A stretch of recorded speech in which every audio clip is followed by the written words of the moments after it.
All right, all right, all right. I am just going to get this going. I'm pretty excited to do this live today.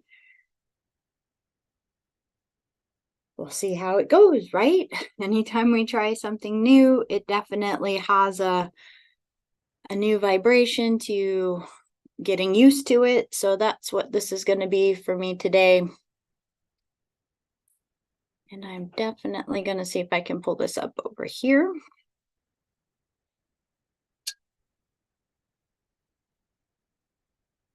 So just give me a moment while I'm getting everything going.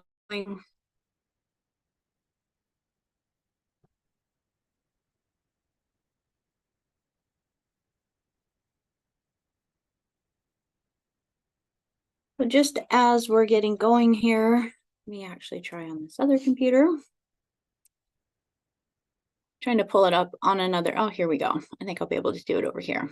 Perfect, perfect, perfect.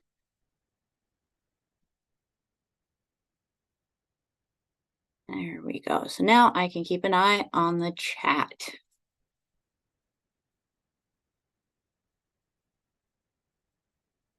And we got that perfect. So let me check on the live chat. All right, I'm just going to give a few more minutes for everybody to get logged in. Just a new share today. Ooh, we have our Sagittarius energy coming up. This is quite incredible. I'm very excited to dive into this fire sign with everyone. Just to let you know, I have the chat open so that I can communicate with you, keep tabs with you as we go through this. I am going to be sharing a screen with the PowerPoint as I share the Sagittarius energy for this month. And since we are doing it in a little bit of a new format, just bear with me as we get used to this for sure. But just to know that all of this information that we're going to be sharing today, I want to start with just a little mini meditation in order to open up sacred space. That this is something that I invite all of us to do anytime we start something, whether it's a gathering, whether it's some way in which we're presenting something to others. That I do believe in a really big way, the way the guides are really working with us, communicating with us, really inspiring us to step up our spiritual maturity, step up the magic in our life. Really, part of our way of being this magic is to recognize our thoughts, our emotions, how much they play on everything that we are doing. So with that, let's go ahead and just open up the sacred space today.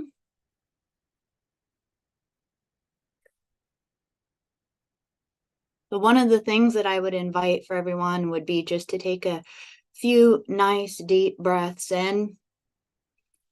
I want to share with everyone something I call the triple breath. And this is just a breath that is 3 inhales in, 1 exhale out. And that one breath, just like that, if you were to do 3 of those, it helps to reset and repattern your limbic system. It kind of does a little bit of a hard reset on your nervous system to help calm down any stressors, anything that your body might be going through. So at any time, especially as we lead into Sagittarius, we are going to be getting into some massive spirals of energy. And sometimes these build up. One of the things I wanted to really kind of bring forward to everyone is that there definitely is a tendency for disassociation when the energies get really intense. There is a tendency to either freeze, to check out, to leave the body, to sometimes get so overwhelmed by everything that's coming up that we might tend to just short out and not be completely in our mind. And when you can catch yourself doing that, one of the things we're doing is we're retraining our nervous system. We're retraining our limbic system. We're retraining the way that we process these types of thoughts, feelings, and emotions, and start to retrain ourselves to be able to move larger packets and currents of energy through us without it shorting out our nervous system. And again, one of the powerful ways to do that is to allow yourself to just do that powerful breath, to let that breath be exactly the way. So let me just check over here one more time. I was hoping I could see the names along the chat as we go through this. And if you want, just as you log on, if you just want to type in the chat, hello, that you are here, it's so happy to be able to share this space with you. And let's go ahead and set this sacred space. That as we call upon the guardians in this moment, we ask of the guardians and the guides of the higher selves of all beings that will listen to this either now or in the future, that we set this sacred space through the higher self, that only that which is in our highest alignment, only that which is our highest good for us to ingest or to bring into our awareness will be exactly what we receive. Anything and everything else will just filter and pass right through. That as we open the safe container of learning space, we ask that the guardians please highlight any interfering spirits within this space. Please surround them in a white light and remove them from this space permanently and irrevocably. That we have the divine sovereign right to have a safe corridor of healing space. As we anchor, lock, and seal this in now, we say thank you, thank you, thank you. And so it is. Right, beautiful, beautiful, beautiful. Welcome, welcome, welcome. I'm gonna actually move this over here so I can see the chats a little bit easier. And I thank you guys again so much for sharing this space with me today. Let's see if I can prop this. All right. Welcome, Maya. Welcome, Gloria. So happy to have you here today. So let's go ahead. I'm just gonna share a screen. And let's definitely play. All right, so today as we get to go through our Sagittarius energy, we are going to be really working with a variety of different things that are coming up. There's so much that the guides and guardians were sharing that I am going to do my best to summarize it so that this is not a very long video. But at the same time, I want to make sure this information gets in here for everyone, because I get the deepest impression, and I think you guys are feeling this too. I get the deepest impression we are going to have some massive things starting to come up in our reality to witness. And as we begin to witness it, I think it's going to be something completely different than we've ever imagined. There's been so much influence, especially within our lifetime, of how we manage this physical material reality. But one of the main things that we are experiencing right now is this new influx of energy of the nature kingdom, the etheric kingdoms, the interdimensional kingdoms, natural law, universal law, and our inner earth families. And I have this distinct feeling, as the guides have been really sharing some of the upcoming energy, that what we are going to witness here as these new transformational changes, especially coming into 2024, is going to have a lot to do with the introduction of things that we have maybe thought were myth or made up or something in our imagination. And we're going to start to have a much clearer perception that these things are very, very real. And one of the ways in which we are going to be experiencing this is going to be, let me stay here for a minute, is going to be with not only the inner earth kingdoms, families, civilizations that we're going to become more aware of, but also there is an influx of new rays or frequency, new ray bands that are being imparted to us, influencing us in a massive way. And part of what this is doing is it's changing our way in which we see or perceive this reality around us. So as we begin to amplify our frequency bands of awareness, say into the 3 and up into the 4th dimensional bands of frequencies, this is going to start to change what we have an awareness of visualizing and seeing within our reality. It has been stated by some others, that this is really potentially going to give us the ability to see the things that we've really wanted to see, right? If you've ever done energy healing or taken classes or workshops in the past where you've really wanted to develop your clairvoyance and your abilities to see maybe the energy fields around people, I feel this is going to start to become much, much, much more tangible, where we are going to be seeing beyond the veil in a much more prominent way. So as we step into this, one of the main things I wanted to bring forward is, how do we keep resetting our nervous system as this is happening? Because many of these things are going to also play upon our psyche. With our psyche, we are going to have to be at a neutrality place, a neutral place where we're okay with this energy, right? Where when it happens, we're not getting like all freaked out about it. When we start to see maybe beings that don't look exactly like us, when we start to see the etheric realms, the astral realms, and some of our other families that we are sharing this earth experience with. So with that, part of that is to make sure that we have been doing the work to really help make a healthy processing ability within our nervous system, so that when things kind of come into our field at a very rapid pace or at a new vibrational frequency, if we do have more of the trauma signature to freeze or disassociate or shut down, we want to begin to do the very nurturing practices for the breath work, the meditations, the calming, the speaking to our subconscious in order to disengage the freeze or the disassociation, so that we can continuously remain within our body.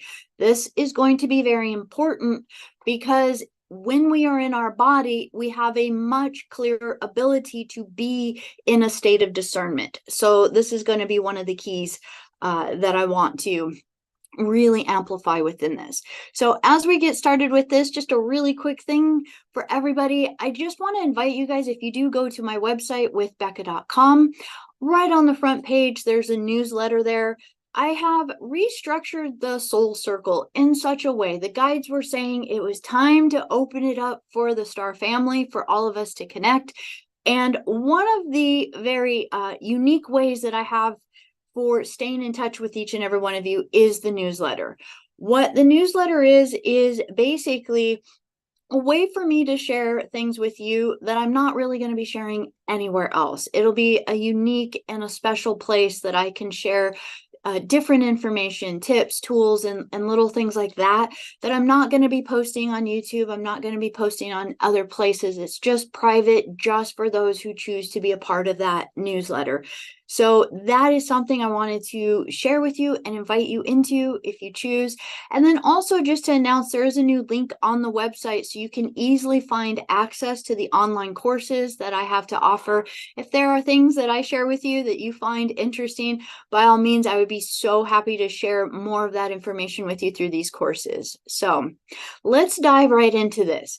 Sagittarius, I'm going to just start right with a topic that I'm going to be very transparent with you. I'm not an expert at this particular topic that I'm going to dive into, but this is where the guides were leading me. And so I do share this with you guys so that hopefully if it inspires you, go research it, go dive into it, see what comes up for you. But this is going to be the energy of the archetypal beings or the elemental beings of Earth. So we have maybe connected many times with, say, earth beings, woodland beings, gnomes, water spirits. I definitely have a huge connections to the sylphs, the air sprites, or the air beings, that when you see them, they are like the massive angelic beings in the sky that look like dragons and angels in the clouds. And as you see them, they are absolutely beautiful. So where I'm a little bit new in is connecting to the salamander beings. And so this one's a little bit of a new dive, but this is exactly where the guides took me. And the salamander are also one of these nature spirits, archetypal nature spirits and beings, and they are connected to the element of fire. So we know that Sagittarius is connected to fire. It's connected to the planet Jupiter, of expansion, of learning, of travel, of growth. It's also connected to the ninth house, which is this very same energies within there, this higher learning, expansion. What we want to really realize that with this Sagittarius energy, we're being invited in this moment to really start to expand, to kind of sit at the round table, to sit at the theosophical table within our own meditations, our own connections to the guides. When I say this, yes, this might be you sitting around with friends or other like-minded beings talking about these things, but really this is about you going into meditation, introspection, diving into a connection to the round table of your soul guides, your soul team, your guardians, and beginning to ask them the higher wisdom questions that are helping you find direct answers to unlock the questions within yourself. This is the key thing within there. Now, as we get to embed into more of this energy, Sagittarius is also very known to be connected to nature, to be connected to the outdoors, to be connected to really feeling the spirit within. So I wanted to kind of share a couple of things. And the reason why the guides took me on a little bit of this trail with the salamander beings, and also understanding the archetypes of the elements and the angelics that we are connected to, started with a trail and a path through the star beings from the system of Scorpius. So the Ontarians, the Deshubas, and the Shaulas. I'll get into that. I know those might sound like different words, but we have the Scorpius star nations. These are going to be connected. Most of us are very aware of the Ontarians, or Antares, as the big star within the sky that we align to, one of the royal stars that we are connected to. But the Scorpius constellation is also connected to two other star nations that we're working with, which are Deshuba at the head, and then Shaula, which is at the tail. Now, it seems like, well, why am I mentioning the Scorpius constellation if we are stepping out of Scorpio and into Sagittarius? Well, it's interesting to know that astrological signs don't always align to the constellations that they seem to be named after. And Sagittarius is going to be the time when we are actually aligned to the Scorpius constellation. So we are going to be diving into these connections within here. And as I began to dive into a little bit more of Deshuba, really just wanting to share more with you guys, because this is going to be an energy that we're going to touch into, especially with our first full moon coming up. And this started to lead me into some esoteric wisdoms and teachings that have referred to beings called the Jinn of Deshuba. And I was quite fascinated by this. So again, I'm going to invite you guys to definitely dive into this, but I want to read a couple of things for you guys.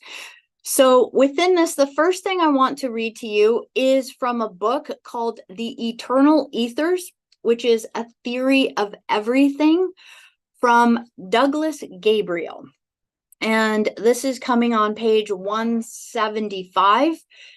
And right here it says, what the elemental beings have been, what the elemental beings have been called into the world as it were, is the last reverberation of creative, formative, cosmic word that underlies all activities and existence.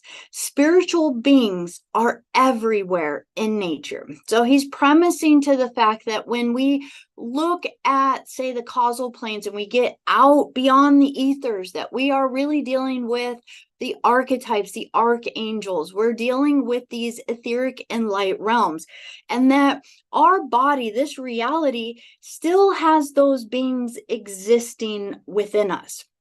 So he goes on to say, gnomes were created by detaching parts of the archai beings. Undis, which are the water beings, came from the archangels in the same way. The sylphs, which are the air beings, came from the angels. The salamanders were detached from group souls of animals from the dynamis. So the dynamis is an energy field, and it's saying that the salamander beings or the fire beings are an emanation and a group of elemental beings, archetypal beings, that are connected to the animal kingdom, animal souls and animal kingdoms. Thrones have undis. The cherubim are the sylphs.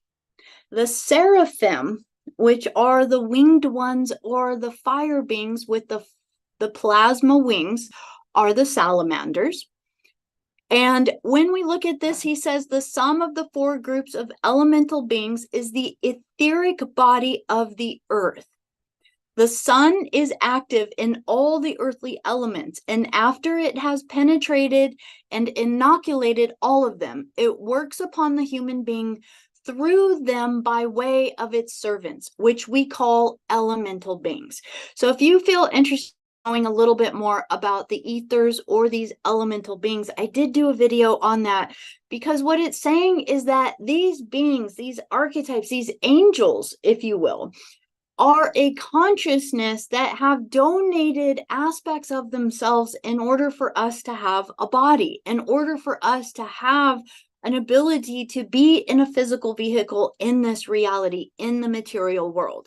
So they're saying that these beings have become kind of our gift in a huge way in order for us to be here. The living sun spirit works into the elements.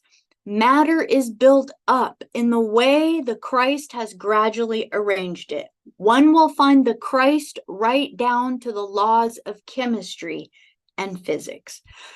So it's really amazing because, again, as I dove into a lot of the esoteric teachings, there is a lot of these terms where there are references to the water spirits, the earth spirits, the air spirits, and the fire spirits. And I would see this term salamander come up quite often.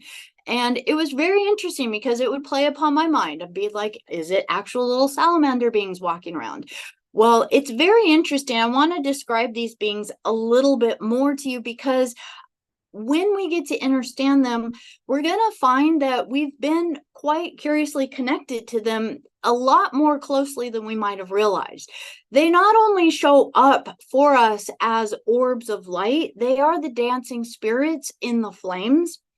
They also do show up many times more as a mist or a smoke or like one of these etheric beings that can take on more of a lizard-like or salamander form. So these are, again, going to be like, let me just use the word fairy-like folk, but of a different genre, of a different type of form and being. They still operate within their own civilization, their own hierarchy. And let me dive into this because this is actually where I started to get really fascinated by this. It says, the salamanders, let me just kind of read a little bit more here. It says in the esoteric traditions that speak of elemental spirits, there is a being named Oromesis, who is considered the sovereign of the salamanders, which would be like one of the hierarchies or one of the leaders of the salamanders, these elemental beings, which again, remember, come from the seraphim. They are, again, one of the beings associated with the fire principle in nature. This majestic entity is not merely a creature of flame, but a symbol of the transformative power of fire, embodying both creation and destruction. So one of the ways we understand the fire element within our body is the energy of digestion. If you look into traditional Chinese medicine, acupuncture, or these types of things, and you look under the fire element or fire characteristics within our body, things like our digestion are going to be some of the ways we recognize the fire element moving through us. It says the salamanders do exhibit a hierarchy that mirrors the complexities of human civilizations. They are organized according to their strength, wisdom, and purity. The most powerful among them are akin to nobility, overseeing the activities of the lesser kin and ensuring the proper distribution of the fiery energies they command. They are believed to be structured around the eternal flames that burn within the earth's hidden realms. These flames are not just physical, but also metaphysical, representing the divine spark that is inside of all creation. They are the guardians of these sacred fires, and they work tirelessly to maintain the balance of thermal energies that sustain life. So I want to kind of go into this. So now what I found very interesting is there is this being, which they call him a sovereign, Oromasis. If you are to Google Oromasis and look this being up, you're going to see that this being is actually considered connected to Zoroaster or Zoroastrianism. It's also connected to the inner Earth Melchizedek family lineage lines, which I, again, understanding from our wisdom that we talk about here on this channel, that we understand that the inner Earth Melchizedek lineages are connected to the Blue-ray lineage. We are also aware that Zoroaster did come in carrying a lot of wisdom from this Blue-ray teachings in order to anchor in Law of One teachings again and to bring a lot of the CDT plates or these wisdoms back to the earth. And it's very interesting because if you look up his story, it is said that his mother is Vesta and his father is the salamander Oromasis. And that is how he was brought into the world in order to share this wisdom.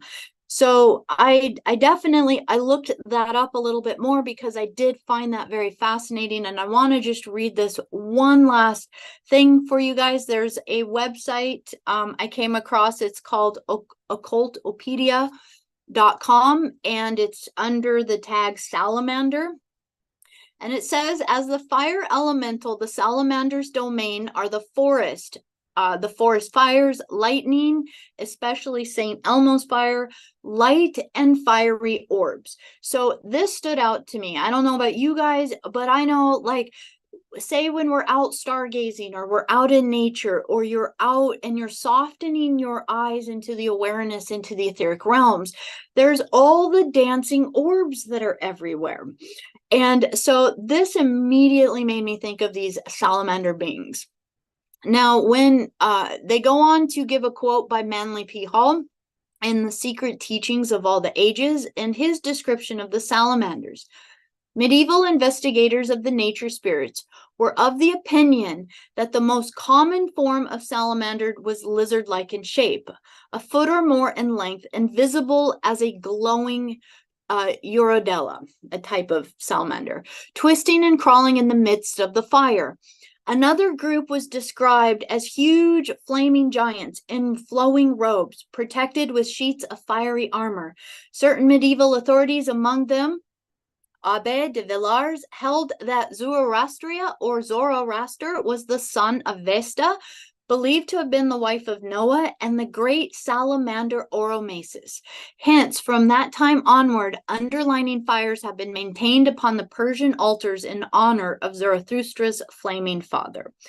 So again, it kind of goes on a little bit more that many of their shapes are basically fiery balls, the tongues or the flames of fires, volcanoes, the fire energy, and that primarily they are that core primal energy that is that creative energy at the core of all that is. Now, I wanted to dive into this just a tad. I'm going to set that aside now because I found this very, very powerful and fascinating, because Earth Mother has been really sharing a lot of transmissions with us lately. In the last year, especially all of 2023, actually starting about this time last year, before the galactic season, Earth Mother was really sending out the message, I think, to so many people around the world, that it was time to kind of take our minds from outward and bring them inward, and to allow ourselves to start to go back into the body, come back into the body, come back into connection to nature, to the earth, to our grounding, to our connection. And that within that, as we have tapped into this energy, part of the first connections were going to be a little bit more of a mothering energy, an earthing energy, that nurturing energy. But what I noticed is that as time progressed, the fierceness of Mother really started to show up. And what I mean by that is her transmission of showing her power, her fierceness, that fire within, that Pele energy, if you will, right? That Sekhmet energy, that Kali energy, that powerful energy that has the absolute for birth, life, death, and rebirth. All of the cycles of creation within through this massive power. And what she was sharing in a very deep way was, I am not a victim. I am not a victim. I am not weak. That she was showing us how strong, how powerful, how massive, universal, and natural law is. And that we have been here dancing upon her surface, living our life, making sure we got enough money in our bank account, making sure we got the right clothes and the best car. And oh my gosh, do I feel safe? Do I have enough food in my pantry? Do I have enough, for what I need? Right. And then as we've looked at this, we can see that a lot of our thinking has been going back into, how do we create the things that we are doing upon the earth within more of a sustainable energy? Well, it's not just about sustainable. It is about creating things from living life energy, recognizing with a truth where energy is coming from, and recognizing that power exists in the ethers all around us. And it's our ability to begin to tap into that without needing to actually destroy in any way, shape, or form. Now, part of what Earth and humanity has done is that we have lived so in the 3D surface that we have literally created all of these other elemental kingdoms and inner earth kingdoms as myths, as stories, as fictional beings. Now, I know most of you are going to be like, no, I know they're real.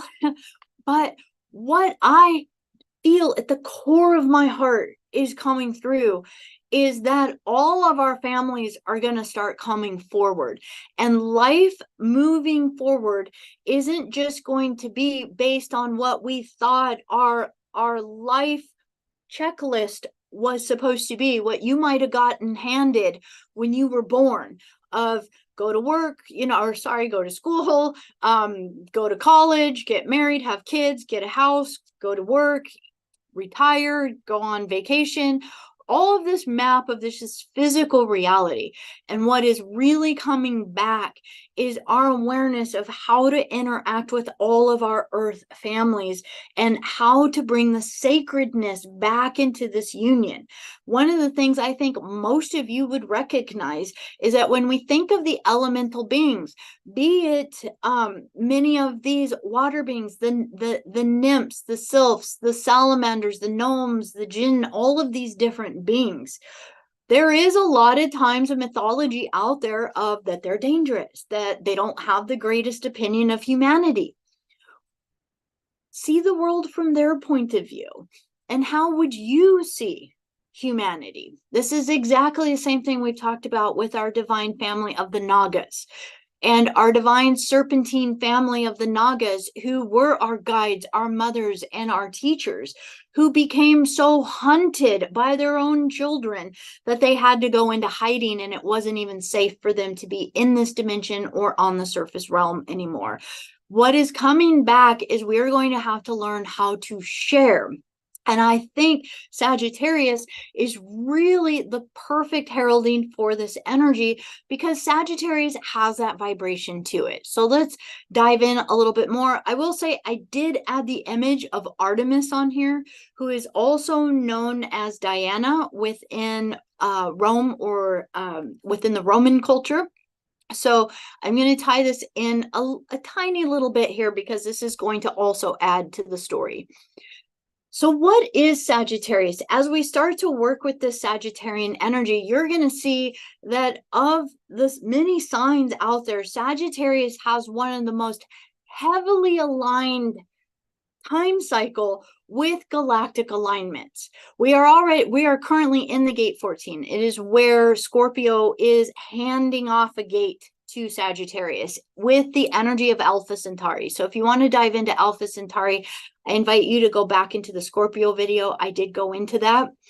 But we're going to see that we're leading in with this Alpha Centauri energy, which has a huge vibrational energy to do with the inner earth, crystalline kingdoms, working with natural law and earth templates or world templates in order to recognize our planet as our starship and our home, right? So here we are with Sagittarius. Sagittarius is very interesting because in one way it can seem very expansive, but another kind of flip side to Sagittarius is actually this energy of dogmatic. So as we look at these keywords, this again is from the evolutionary astrology work of Jeffrey Wolf Green. So you can see in here, the Sagittarius is going to bring us abilities for honing our intuition, amplifying our intuition. Sagittarius wants that honesty, that true transparency is what it really is. The explorer energy, inspiration energy. It wants to share the wisdom, be the teacher, that Jupiter energy, that ninth house energy. There is an energy within it of travel. And it's not just travel physically, but it's travel within our consciousness, our mind. It's about breaking down the barriers of the belief systems that we have inside of ourselves in order for us to begin to adapt to maybe new different ways of thinking. Again, this is going to have a lot to do with the key theme of Sagittarius is, who am I? What is my place in the universe? What is the universe? Who is source? What is my connection to source? Where am I from? What is my purpose? What is my soul purpose? These are all key themes that Jupiter and Sagittarius and the ninth house really pulse us to. So I'm going to invite you to really kind of look at those energies right now.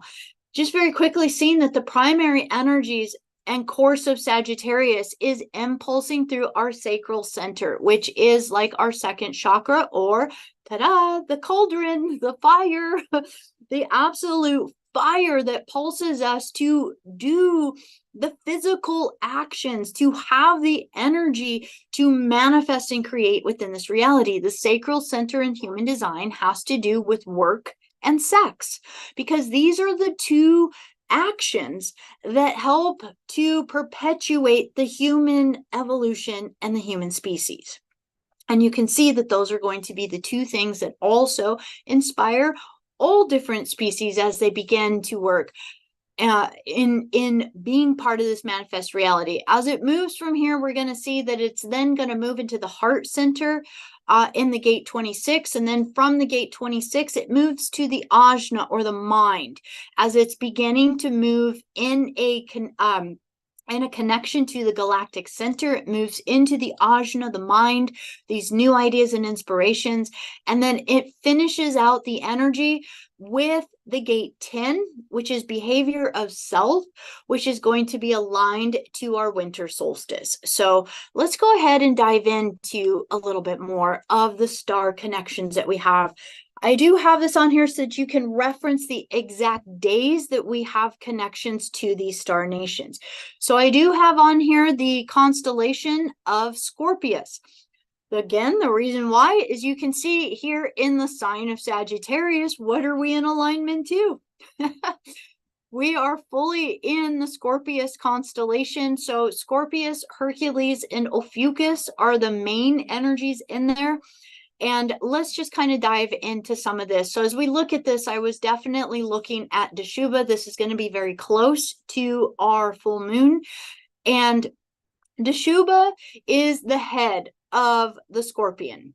Now, the Dashuba star nation and the star beings are very much connected to the Ontarians. And the Ontarians, again, many times are referred to as the mantis being, the golden mantis being. There are golden ones, white ones, blue ones, green ones. It just depends which ones you are connecting to as far as the Ontarians go, but they exist, the Ontarians exist at a very incredibly high dimensional frequency. They exist at a frequency level that really is multi-dimensional. If you've gotten a star reading from me, you will hear me use the term, I call them the electricians of the multiverse, because they have the ability to help us rewire, to repattern, to reset our sacred geometry through all 15 layers of our 15-dimensional time matrix. So as we get to connect to the Ontarian beings, they are one of the primary beings that hold the multiverse Akashic library, the multiverse records of our soul's journey all the way from our universal tree of life, right? So the Dashuba beings are very high vibrational race lines of beings, also in connection to the Scorpius star families that are at the head, and they are said to be very light beings. Again, a very beautiful civilization, a very advanced, technologically advanced, spiritually advanced civilization. They hold a vibrational energy of really assisting the Ontarians. It's kind of like a star system where if you lived there, you would live in a very high vibrational, a very high level of existence in communion with the consciousness of the universe. It would be a place we would dream about being, right? And they are assistance or add help to our experience even, but assistance to the cosmology of the universe by assisting the Ontarians with a lot of their gatekeeping, how they are managing the doorways in and out of different portals, different stargates, and different suns within creation. And they are also, again, I want to just invite you, look this up for yourself. I find this very fascinating. So we're going to see, again, Scorpius is going to be an energy that has to do with one of those portals or those doorways that was very referenced, especially at time of transition. I have not found anything specifically referencing this, but I also recognize that Antares has been many times symbolized as the big disc over the head of, say, Hathor or Isis, or many of the Eye of Ra holders. So when Antares is that big disc on there, it's represented by the sun, but it also holds a bit of a reference to Antares. And the reason why I've gone down this trail is because I also understand that Scorpius constellation was very much watched as a stargate for when a soul was leaving the body, that if the pinchers were up in a certain way, that you would want to make sure that you were moving through the stargate when those were dipping a little bit lower below the horizon. Very interesting in a lot of the Egyptian mythology. And so I've always been fascinated, wondering, again, the way the pinchers are within that disc, if sometimes the cow horns, I know the cow horns are referring to the Taurus cloud and the Taurus constellation and the Pleiades, but I also feel there is a slight reference within some of those symbologies to the Scorpius constellation. Now, the reason why I want to dive into this is because there is thought forms, again, as I was looking into, with these ideas of the jinn. And jinn is spelled D-J-I-N-N, so it kind of grammatically looks like it matches with Teshubah, the Jinn of Teshubah. And we're seen as these smoke beings, these beings that came from a very high dimensional and another etheric plane that basically, the way I understand the jinn in different forms is they are a interdimensional being, or a being from another multiverse, if you will, and that as they were summoned or harnessed or probably evoked into this reality, that what I understand with them is that they did not want to be summoned or incantated or spelled into serving the human surface population for our self-serving needs. And I have done a lot of clearing work with individuals, a lot of clearing sessions, entity clearing, spirit clearings, and these kind of things. And I have come across the jinn quite a few times.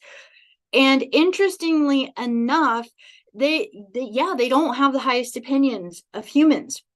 But when they understand who you are as a star being and your intentions to unbind or uncast all spells and incantations that ever kept them kind of imprisoned, think about the genie in the bottle, you can imagine that there is a beautiful gift that we have that we can go in and basically also set them free. So as we are clearing entity attachments to us, we also have the ability to reverse that now and realize that most entities, most astral beings, most beings on these other planes aren't doing this because it was a choice that they had in the first place. Many of them are serving certain hierarchies and are bound by these types of laws to doing these things that they don't necessarily want to do.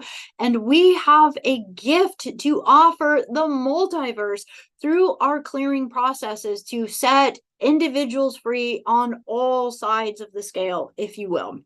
So I don't have any definite things to share with you as far as the connection of the jinn from Teshubah, but it is definitely something I invite you, if it's even intriguing to hear that concept in there, to dive into it. Now, I definitely feel that these beings that are being referenced are completely different than the ones that we may have heard of, say, in the Middle East, the jinn that maybe were more of the darker vibration. But I just find it interesting. These beings in their appearance have definitely a vibration to the fire spirit, or that vibration of these angelics that have shared of their flame in order for this reality to become a manifest reality. So that is going to be right around the full moon energy. And this is an incredible vibration, because what it does is it starts to help you open up to the vibrations that Antares is going to be bringing around December 2nd. Now, Antares, again, is going to be one of those star nations that when it hits you, it feels like a massive download. It feels like light frequencies, lights flashing. It feels like you drank way too much coffee. It would be one way to describe it. It feels like you're just like buzzing. And because there's just so much vibration coming through.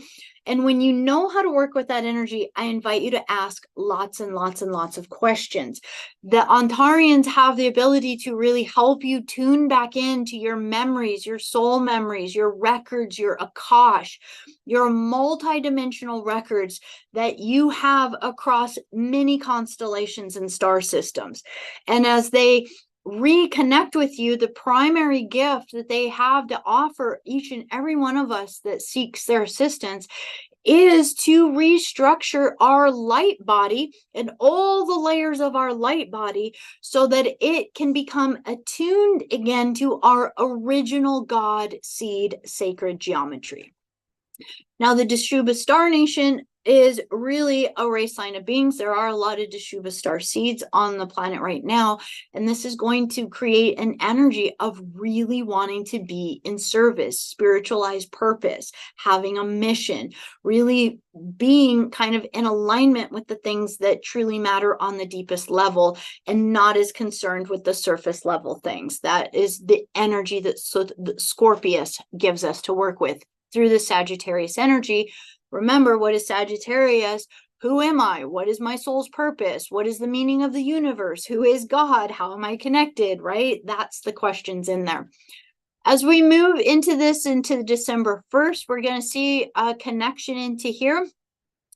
And this connection is going to be with the constellation of Ophiuchus. Ophiuchus is the healing energy.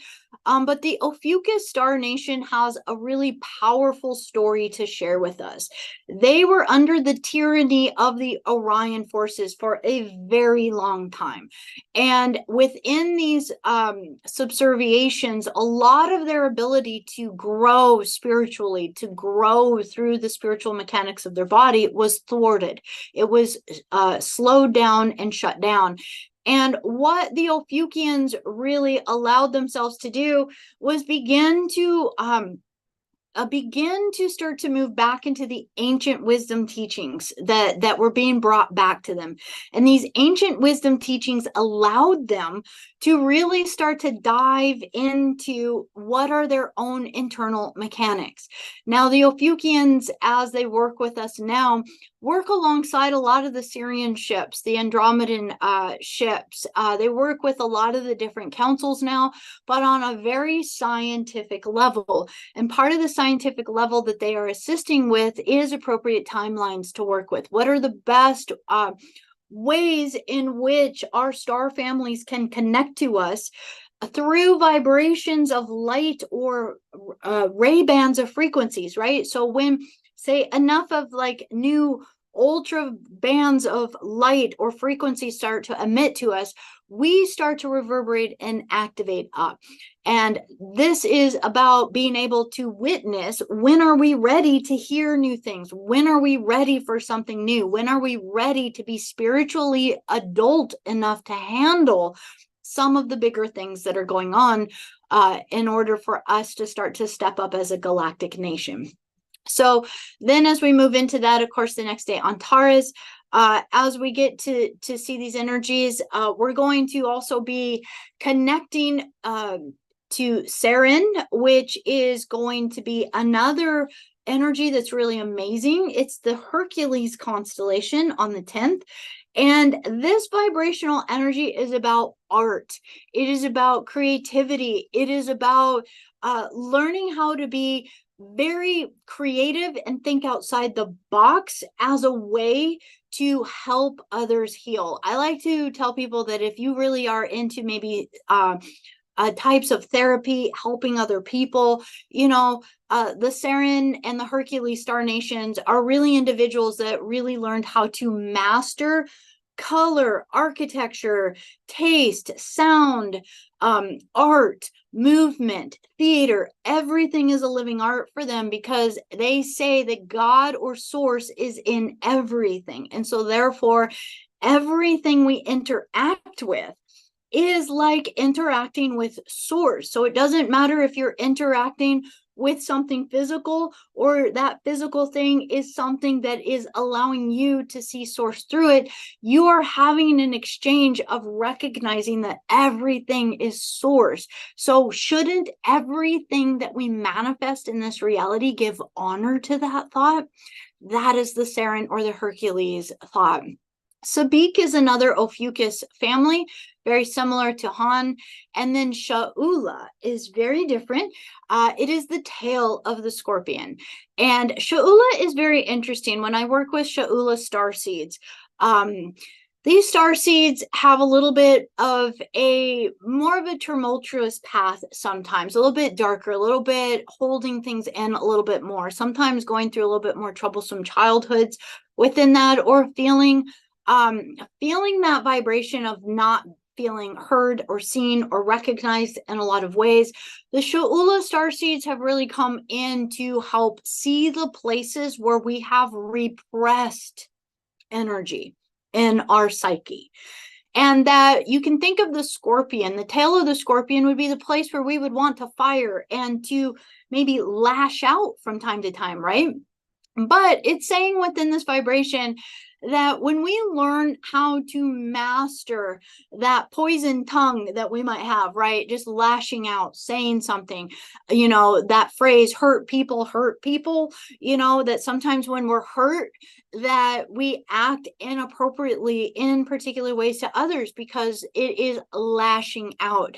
And what Sha'ula is coming in to help us with is really a vibrational of energy that says all pain we have within the body, all repressed energies that we have in the body that have felt unrecognized, unloved, or unheard, where do we take it? To Antares. We take it to the heart of the scorpion. We take it to the heart that when we can bring all of the toxins, all of the poisons, all of the things that we've held, and we bring it into the heart, I get to use my favorite phrase, then we get to let love do all the work, right? So as we get to let love do all the work, it transmutes this energy. It is a massive transformative energy that we are working with through the Sagittarius sign at this time. And so as you get to kind of play with these energies within here, kind of recognize this is a very therapeutic, deep time. This is all about really coming into self, into the heart, transformation internally through your own spiritual mechanics. So my invitation to you through Sagittarius, even though there is an energy of wanting to expand and grow, think of it a little bit more as the solo journey, your walkabout, that journey that, say, a Sagittarian would love. I know a lot of Sagittarians that honestly, they love nature, but one of their favorite ways to explore nature is maybe with their dog and a walking stick and nobody else, just to go off into the hills and into the mountains or hike around lakes or do whatever with just the vibration of nature around. And what that is it's the vibration that allows you to create that communion again with the elementals, with the earth kingdoms, with your etheric body, which reminds you that you are the nature kingdom and that your consciousness is just enmeshed and embedded within it in this particular way. And how do you now start to expand your consciousness? That's Deshuba and Antares. Expand your consciousness so that you begin to see things from a galactic perspective. And we start to get out of our dogmatic ways of thinking, our stuck ways of thinking, the traditions that aren't actually our traditions, and we get back into our galactic traditions. So we're starting again with the gate 14. I'm going to move through these a little bit quickly since there was a lot of that other information I wanted to share. So as we get to see right now, we are in the gate 14. This goes until about the 23rd of November. And again, still with Alpha Centauri. The thing to understand about the energy that we're in right now, this is powerful because what else do we have going on right now? It's the Mars-Sun conjunct. Now, if you take that with the gate 14 is about power. It's about our power skills, your skills that you have that it immensely show your influence upon the world, right? It's about being able to utilize resources in this life and then utilizing these resources to propel for prosperity, for greater good, for all of these things. Shadow side. What is the shadow side of gate 14? Is spinning in circles. It is the vibrational energy that says right now of all times, you want to make sure, are you completely moving forward, right? Are you taking the impulses that your guides have asked you to do? And have you been keeping them stuck in your head thinking about it? Or did you take that leap? Did you go for it? Did you just take that leap of courage that just says, oh my gosh, I don't know where this is going, but let's do this? Because gate 14 on the shadow level is being stuck in a circle.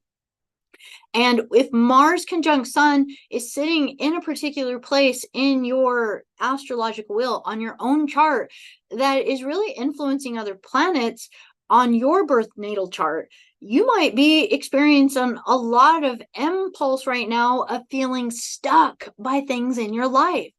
I can tell you there is a massive theme I've been hearing from people of I'm ready to let go of everything. I'm ready for change. I am ready to just break through. I'm ready for a new job, a new relationship. I'm ready to change my business in a whole new way. I am ready. There's just this energy that's massive right now that says new, new, new. But if you sit and spin circles, it is going to be like you're going to miss the takeoff. And it's also going to be a vibrational energy of feeling frustrated within this energy. So what it's saying is that as we're moving into Sagittarius, this gate 14 is one of those crossover gates that is Scorpio and Sagittarius. And it says, if you are feeling stuck in any way, as far as the prosperity, the happiness, or joy in your life, right now, especially, what are you being guided by your guides to do? Look where Mars and Sun is. So basically, look where Scorpio, the sign of Scorpio, is on your wheel. Is it first house, second house, third house, fourth house? Do you have other planets in there? See what your story is on your natal chart. Is there a story with that? Especially if there's like Pluto. I know there's a big story going on for a lot of Pluto and Scorpio people right now. But is it something major in your life that this is saying the change is now? Remember to always use your appropriate inner authority. So not just leaping and jumping. Only manifestors are the only ones that are meant to just do. That's only 9% of the population. That means the rest of us, 91% of us, need to be feeling the impulse and having a constant communication with our guidance team, our soul team, our guardians, and getting that feedback from the universe and feeling from our internal inner authority, is this right for me? And if it's yes, it's about clearing out the debris out of the way so that you are not afraid. Just go for it. That's the biggest thing. Yes, yes, yes, yes. We are the nature kingdom. I love that. So let's just dive right in. As we move through here, we're going to see November 27th, just to put these in here, is going to be our full moon in Gemini. And then we are going to have our new moon in Sagittarius on December 12th. So I'm going to mark these again in a little bit as we go through here. But I want to share the screen with you guys so that you just have this as a snapshot, just a quick understanding for you. November 27th will be in Sagittarius at that time, but remember, full moons means the moon is in opposition, so it'll be a Gemini full moon in the gate 20. I definitely want to touch on to that as soon as we get to the gate 20. So what this is within here is about being in the now. So even though the sun is going to be in the gate 34 in the sacral center, the full moon is going to be in the gate 20 of Gemini. Now, the gate 20 of Gemini is an impulse on the deepest level from our throat energy that says, wait. Now, it sounds opposite to what I was just saying, but let me explain this. It is about how much consciousness are we allowing to flow through our body? If you could just kind of get this as the energy of gate 20. Gate 20 says that when we fight against natural law, we live in our head, and a lot of the anxiety and stressors in our life shut us out from being in the flow of being a productive aspect of the greater universal kingdom. It interestingly has an energy, especially if you look at it within the Gene Keys book by Richard Rudd, you're going to see the gate 20 actually has to do with an alignment to the insect kingdom. How's that for Antares, right? In the Scorpius constellation. But what it's saying within there is that when we work with a lot of these advanced race lines, we're going to understand that they don't fight around with what's my purpose, what's my place, that there is just a sense of knowing because you are so in the flow and being who you are here to be. So therefore, you be productive, you be the work that you came here to be, you be the gift that you came here to be, you be who you came here to be. And as you be that energy, there is just a constant vibration of knowingness, of feeling the frequency of the divine cosmic mother flowing through you. So gate 20 says that we will be anxious as long as we are trying to make something happen. But when we learn to be in the now and be still, that we can be in a still state of awareness, like the Buddha, that is feeling the universe flow, and that our movements then become inspired by the cosmic mother, by the flow of the universal consciousness. So it is about being in the now, but it's not inaction. It's not being still. It's not being a couch potato, and it's not doing nothing. It is about being still and present in the now. Now, it was really interesting. I came across a very quick little blurb by Ram Dass recently, and he has a book, something referred to as Being in the Now, I think is the name of his book. When he was present with us, he wrote that book, and he had a very great definition of how he described this and how he said it. He said, being in the now isn't about being so in the now that this is all you think about. It's really, the way he described it was being in the now in a quantum nature. So if you are in the now, but you also say have a schedule book full of things you're going to do tomorrow or the next day or the next day or the next day, that all of those things exist with you in this now moment. And that as you move completely present in the now, their vibrational frequency also exists within this now, because they are already a potential manifestation within your field. So I love that, because what it says to us is that when we live in the now, it's not about just checking out and doing nothing. It's literally about being more mindful, more attentive, and more conscious of what we are manifesting and choosing to dream into the future. This is our full moon energy. So when we look at this, this is going to be about right use of power on a global scale. We know that this is a very intense time on the planet right now. There is a massive final push from the negative agendas on our planet to transhumanize humanity, to turn us into androids and robots and mechanical beings that are plugged into our computers and our cell phones and into these systems that dehumanize us away from being one with the natural law and the natural frequencies.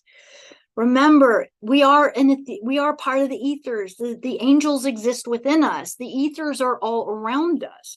So therefore, there is not a single technology that we need to interface with the divine. We already are that. We are literally, the human body is the most advanced technology I'm just going to say in the universe.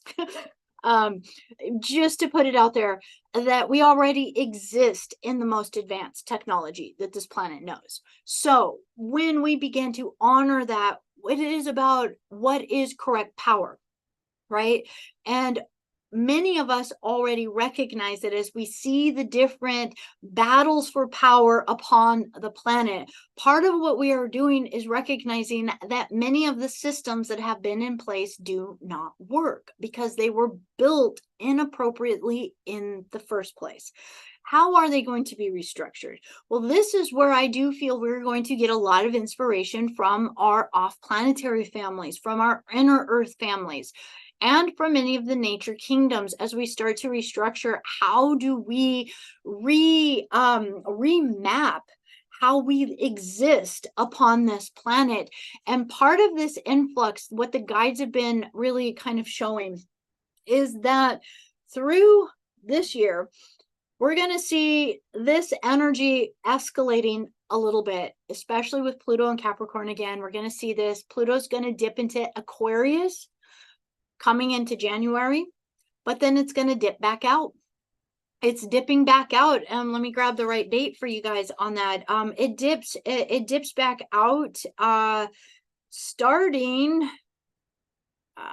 so it's gonna dip into Aquarius, and as it dips into Aquarius, it's gonna sit in Aquarius, and it's gonna stay there till the 2nd of September of next year. So as we get to work with Aquarius energy, we're going to be in Aquarius energy that is really basically not much further past the 2-degree mark in Aquarius. So barely dipping into it. Well, what does this mean? We're going to get a taste of this energy. We're going to get a taste of a lot of these impulses of these new movements within there. But what's going to happen towards the end of the year again is it's going to feel like that restriction wanting to come back. As much as we're going to start to feel a lot of potential movement, I feel movement is going to happen for those that have been really setting up their pillars of light as being the support and the lighthouses for humanity as a whole. The greater part of humanity that is just starting to wake up.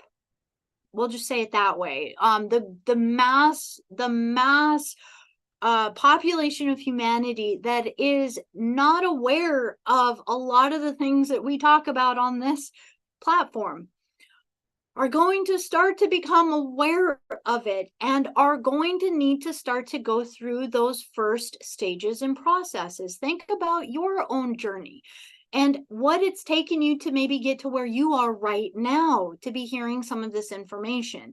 And to realize that there are going to be individuals on the planet that might never get to that place to be able to hear it. There is a huge impulse happening right now of mass transition of souls off of the planet. In order for a lot of these souls to have the ability for us to hold safe transit portal for them so that they're not re-trapped on the earth plane again in any of the reincarnation or cube systems.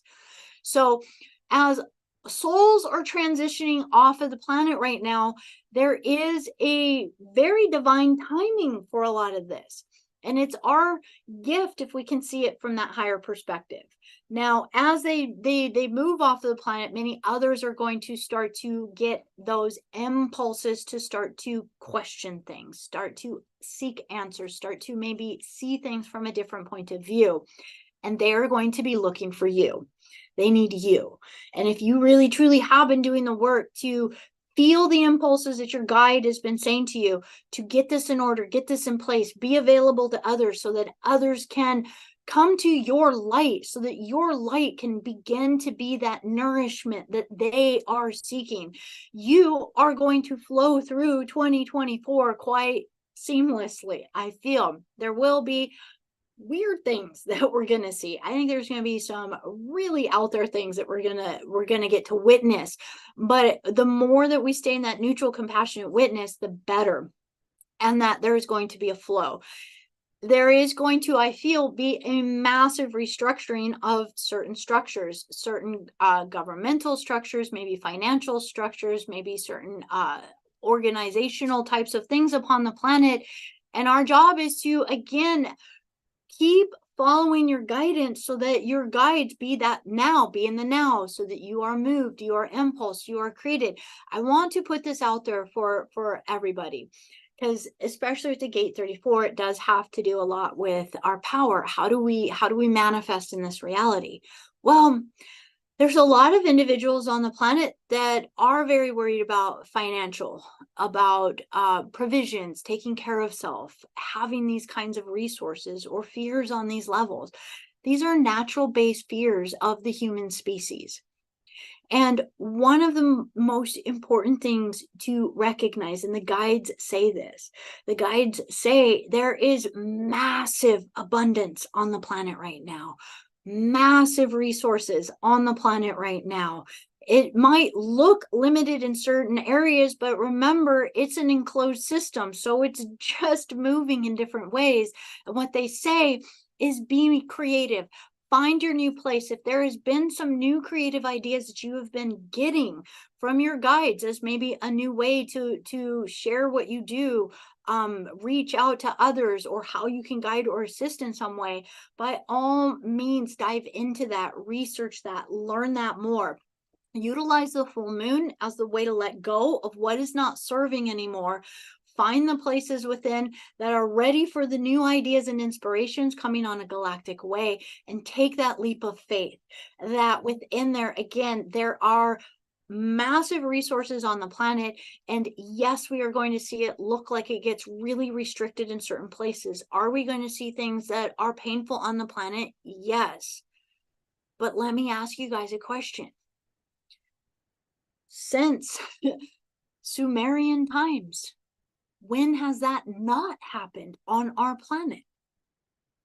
And so the more that we start to remember, and I couldn't tell you, oh my gosh, what was it? There was some little clip that came through, and I think it was maybe it was this Ram Dass thing I was listening to, but it was somebody, I think from like the 80s or early 90s, that was asking him. They were like, oh my gosh, things are so chaotic, it feels like Armageddon, it feels like the end of the world. Are we going to make it through 1992? Right? Think about that for a minute. Aren't we doing the exact same thing all over again? And hasn't that happened over and over and over again? And aren't you here? Right? And so these are the things to kind of recognize and start to recognize. Oh, thank you, guides. My guides have always kept me safe. My guides have always been here for me. I have survived every challenge I've ever been through because look, here I am. And as we get to recognize that, we get to recognize, yes, there is a lot of uncertainty coming, but that means there's room for magic. There's room for the things that we have been dreaming about. And especially when Pluto gets into the gate 41 in Aquarius. And that again happens in April. That is going to be a very powerful time for opening the doors for our dreams to start to really become realized. So as we move through this, just kind of moving through here, we're going to see on November 28th, it now moves into the gate 9, and the gate 9 is the gate of focus. This is really amazing because it also has another vibrational energy of not getting stuck in any kind of way. And so when you get to work with this energy, you're going to see this is connected to the Ophiuchus star system and to the Scorpius star system. I did put Alveda on here, which is Draco, in case you do have a connection that you'd like to work with that, because Draco is definitely an energy that's helping to connect us to our cosmic dragon families and to heal those deep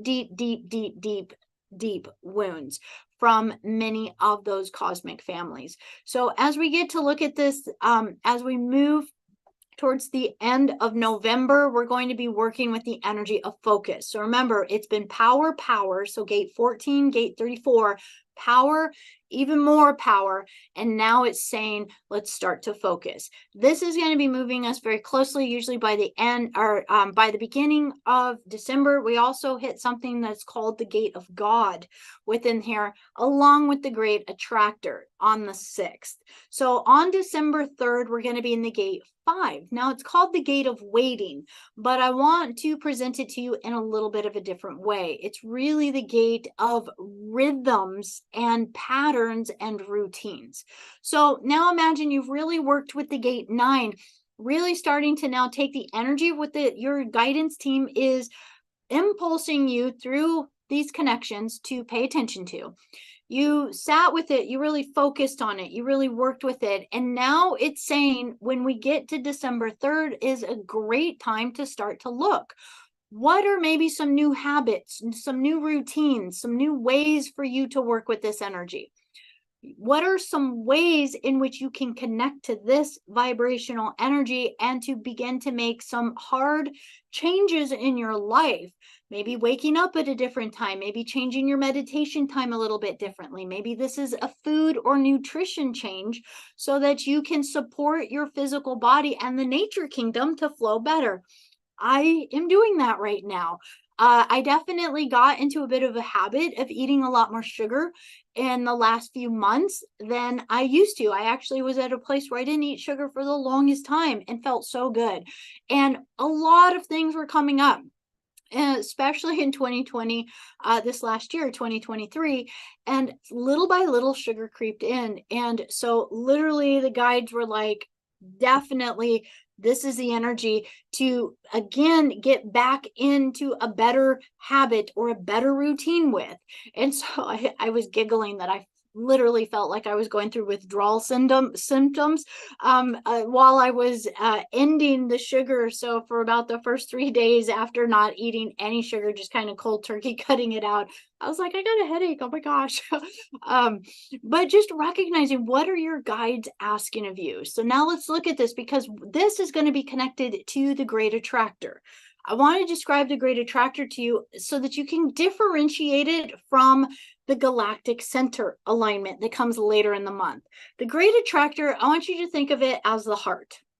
Okay, if you can kind of think of it as the heart. So on December 6th, you're going to see this. I also want to fast forward one slide so you can also actually see December 6th, we're also, Neptune's going out of retrograde. So how amazing is that? Great Attractor energy, and our Neptune, our spiritual veil, is opening back up again. How amazing. So as we get to look at this, think of the Great Attractor as really a profound cosmic enigma. It's like a gravitational anomaly that science says should not exist, but it does, kind of like our heart and our heartbeat. And it truly is one of the most massive influences upon the fabric of the cosmos. All of the constellations and all of our cosmology is at the gravitational pull of this Great Attractor that we are magnetically aligned to. So just think, we're barely starting to get back into remembrance to get in alignment to the magnetic field of nature kingdom and the earth. Let alone that our tiny little solar system is literally being whipped through the universe by this massive Great Attractor, right? And what is it? It is really symbolized as that magnetic monopole, like the heart.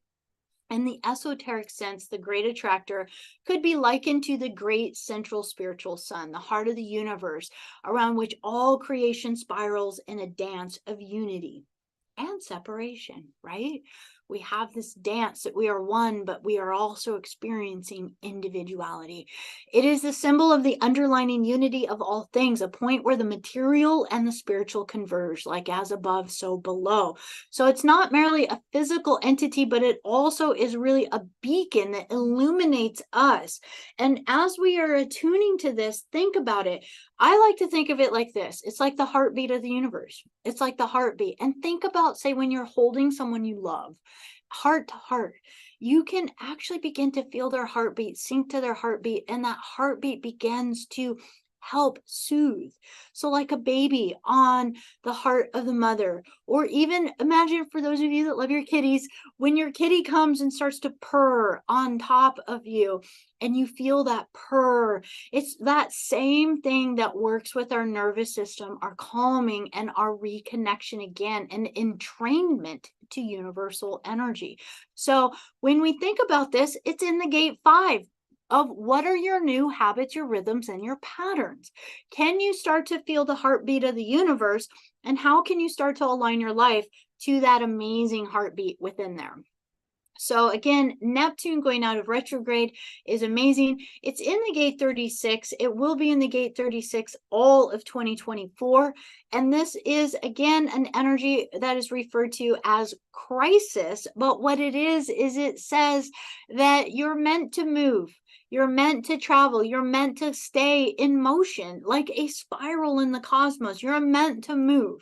But if you move from a restless place within your heart, like you're always seeking something to be the answer for where you feel edgy or antsy or out of place right now, you will just continuously create crisis in your life over and over and over again, because you are not recognizing that where you are is exactly where you're meant to be. And that you can move and be in the flow of creation, but being anywhere else doesn't change how you're connected to creation. There is no better place to be. There is no next thing to get to that is going to be the solution. The solution already exists in you right now. Neptune's in that energy all of 2024. So I'll definitely dive into that a little bit more at another time.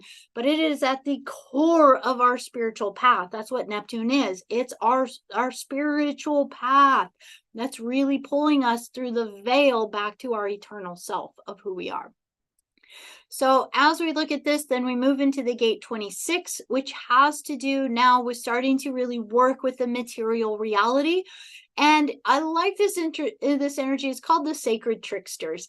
I think of it sometimes like the fox, because this is a vibrational energy that says, hey, on a shadow level, it could be quite manipulative, like the ego.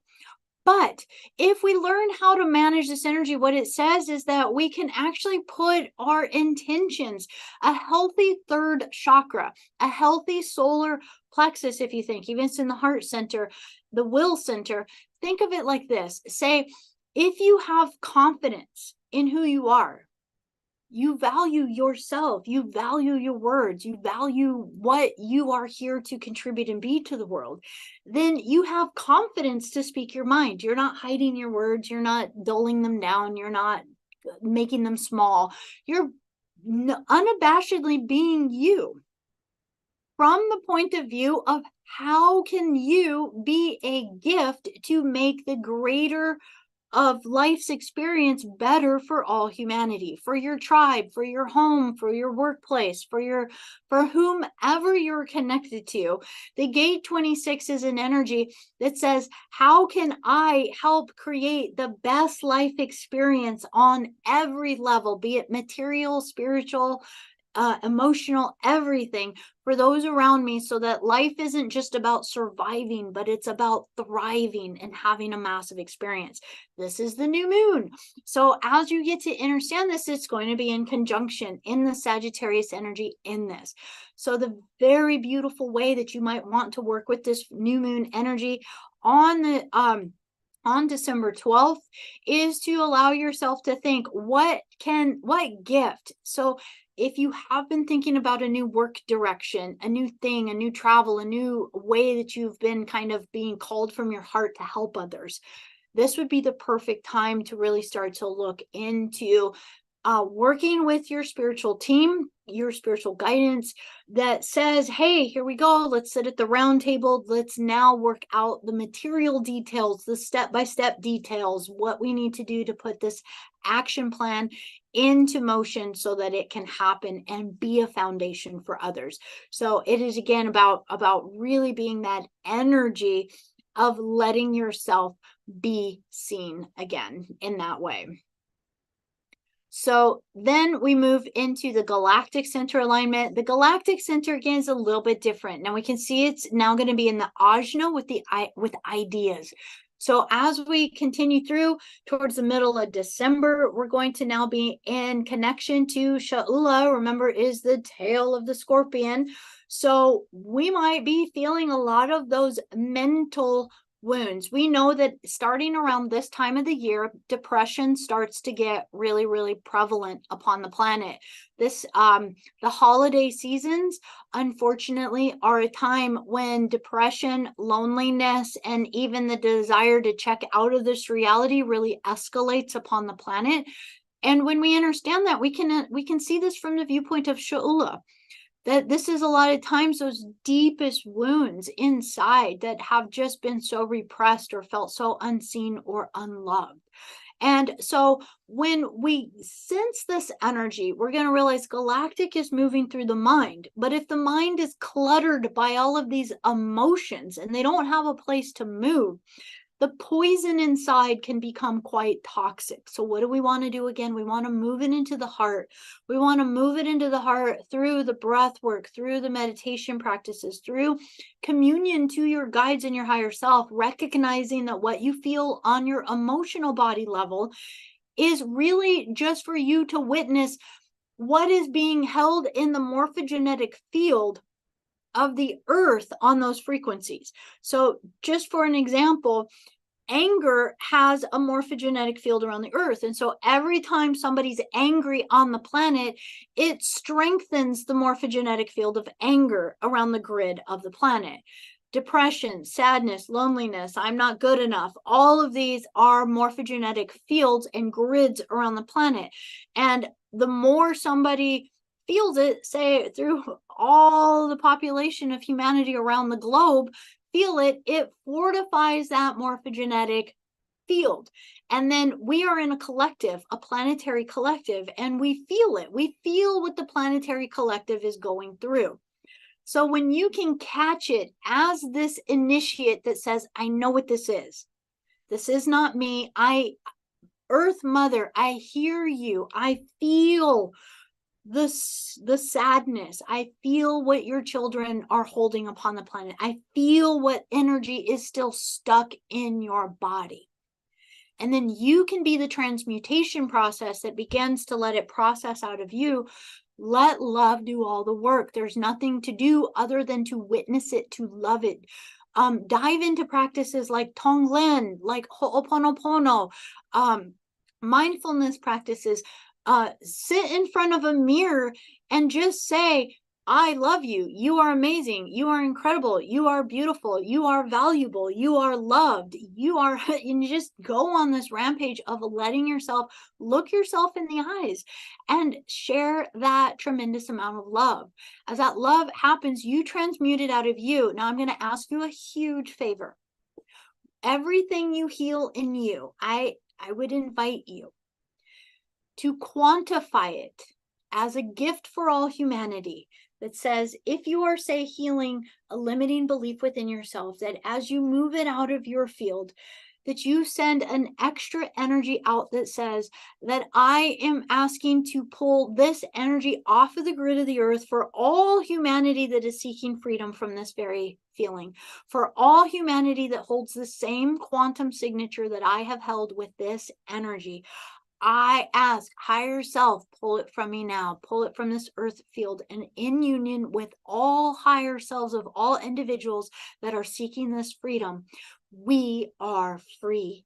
We are free. We are free. So it's just a beautiful way to actually be a gift to others as you do the internal shadow work, that you can be that gift to others. So with that, the Galactic Center, again, this is the heart of the Milky Way. This is really the heart of our little baby system, the Milky Way. There's many galaxies out there. And when you see all of the galaxies, they're like a little cell. They're like a nucleus. This is like our family, right? And we have so many star families that we are like in the arms of the Milky Way. We're barely, connected to one, where we are starting to learn our galactic history again, just from this one aeon of our Milky Way. So within this, it says, in that this really is an energy that's connected in a lot of ways to the galactic stellar womb, a source of creation where many suns, many stars are constantly being born. But it's also associated in a lot of ways with the constellation of Sagittarius, because again, this is when it happens. And it's about the arrow pointing towards that higher wisdom and the quest for truth. The Galactic Center represents the point of origin and the ultimate return. And even in, say, our ancestors' wisdom and teachings, when we see that Milky Way, that river of the stars, as the ancestors many times called it, that was recognized that when we leave the body, when we transition, when we die, that is the river that we will flow again, the river of souls that we will move through as we make our way back home. So it's really the beautiful way to connect to the Galactic Center is just to imagine this is really the God source worlds. This is the Rishik worlds. This is the world of where the sons are born. This is the worlds of the God seed codes. And as you connect to here, that it helps to inspire you to ideas. That's the 11th gate, is the gate of ideas and inspirations. And as you attune to that, it's about opening yourself up to see things in this reality in a way that's never been thought on the earth before, if you will. Thinking beyond outside the box, thinking beyond outside any of the energies, in order to let that divine spark bring a new vibrational energy into the transformation of this dream that we are all dreaming as a collective. So I definitely invite you guys to that. We then end on the 20th, as we start to move into the holiday season again. we're going to see we'll be in the gate 10 of behavior of self. And it's not going to be in here too long before it flips into Capricorn. So I'll talk about it more at our next video. And this is going to be, again, the direction of self, self-love, loving self, knowing who you are on the deepest level. It's the G center within your heart. But this, I wanted to touch into it because it's going to be connected to our winter solstice. So we will be in this energy for our winter solstice, which is really, really special. This to me is a womb day, W-O-M-B, womb, like the womb of the mother, because it's really the shortest day, the darkest day, if you will. It gets dark so quick, depending on how far away from the equator you live, on the northern hemisphere. And then it creates the longest night, right? So it's like that perfect divide. It's that moment of pause, really, to stop and reflect on things. It is that moment where we have a chance to realign with the divine cycles of nature. And it's an opportunity to initiate profound personal and collective transformation. This is really kind of that birthing time. Think of this as the ultimate death.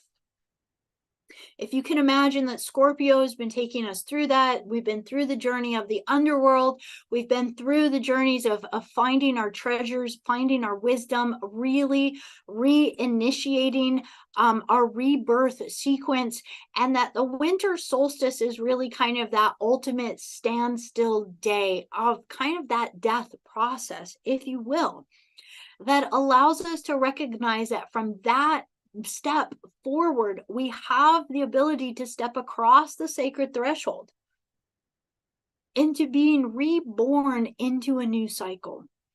And so within this, it's really about allowing ourselves to take now at the deepest level the truth of what we want to take forward into the future, into 2023 at this time, new life, new beginnings, knowing that there is still going to be some cold days ahead, even with the winter solstice, but that each day gets brighter and brighter. There is more sun, there is more light, there is more life leading the way towards what you are manifesting. That as you be with this energy, I invite you to recognize on a really deep and beautiful way that all of this vibrational energy that you get to work with is for you. I really feel in a deep way the Sagittarius energy is an introspective energy. It's a personal journey. And it is a time when we are called to be around a lot of family, a lot of parties, maybe a lot of hanging out with others. And how do you want to be with that energy? How are you going to be able to flow with the warmth of that? Find whatever Sha'ula brings up for you that is still a deep wound or pain within. Love it as witnessing it as a pain within you that is being held by the collective. And how can you be that gift to lift it? That I do feel this next year is going to be very exciting in the sense that I think there's going to be shocking archaeological finds, revelations, revealing of connections with other races, inner earth beings.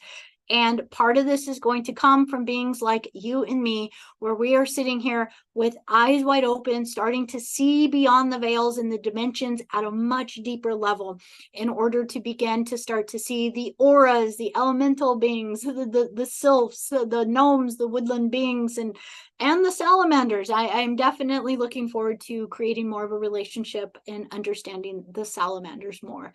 So I just want to say thank you so much for letting me share this Sagittarius energy report with you.